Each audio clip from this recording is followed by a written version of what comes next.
masikati chikona mombe. Masikati mukanya. Ndoda kubvunza mbira dzenyu dzamunoridza regai ndidzipikiche. Nditsanangurire iyi mbira yenyu yekutanga iyi. Mbira yekutanga iyi ndo mbira yandinoridza ini yandinofamba ndichiridza. Mbira yakagadzirwa navakunaka kuma 70s. Kuma early 70s. Kunoti iyo yandinoridza kozotedzerwa iri kuiteedzera ndivo futi vakagadzira kwakunaka, kozoti inoteedzera yechitatu ndava kunaka futi vakagadzira iyo kuma 70s ikoko. Kozoti iyo iyo yakagadzirwa naTembedza anova ndiye akafundiswa navakunaka. Sakani kozoita yekupedzisira irikugadzirwa nekamukomana kanonzi Tendai Tafumanei anove mwana wemumwe muridzi wembira aigadzira wataiwirirana naye kuHarare. Saka Tendai anga ari mwana mudiki. Saka ndibva ndakazosangana naye ndakafunga zvekuti tibatsirane naye amutsikidze kugadzira kwaiita baba akanga ari mwana akuita zvechipostori.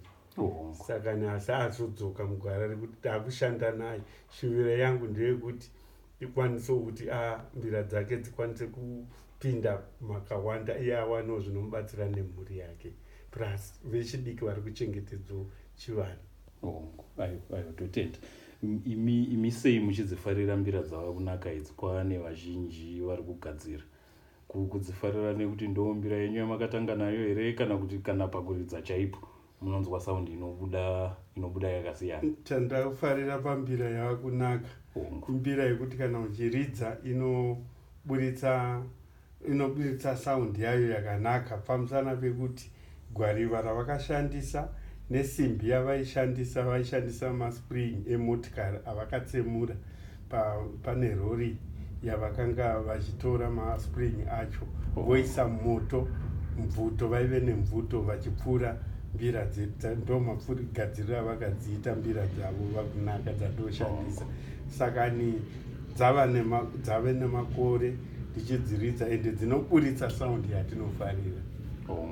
Imi maridziro yenyu ndeyekuponda kando zvatinotaura, hatigoni kuridza tichikwikwidza nemi.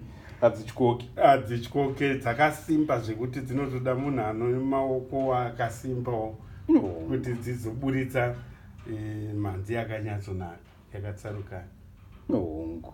Aiwa, ndotenda chikona mombe. Ndanjida kupikicha mbira dzenyu idzi togara tichitaura isu taane dzimwe dzagadzirwa nevamwewo, dzimwe dzakanakisisa asi saundi inozobuda yozotadza kubuda chaizvo zvatinenge tichida zviri pama-CD yenyu aya. Aiwa, imusic yekwaRwizi. Ndinotenda chaizvo. Aiwa, dzakabikwa mbira dzedu. Simbi yacho sekutaura kwandaita vaishandisa mvuto, dzaiswa moto wotsvuka vodzitanga kudzipfura. Saka nedzatora makore akadai tichiri kudziridza dzakasimba. Ende vakunaka vakafa nguva yehondo before independence ndizvozvo. Zvekuti mbira dzese dzavakunaka ndedzekuma-70s. Ndedzekuma-70s before 1980. Vatembedza vakazogadzira havo kuma-90s nekuma-2000. Mukatarisa mubhuku Soul of Mbira munoona pane murume ane makumbo akangorakidzwa makumbo nemvuto. Makumbo atembedza. Nditembedza. Ayo, ndotenda chikuna mombe inhaka yamuri kuti pai.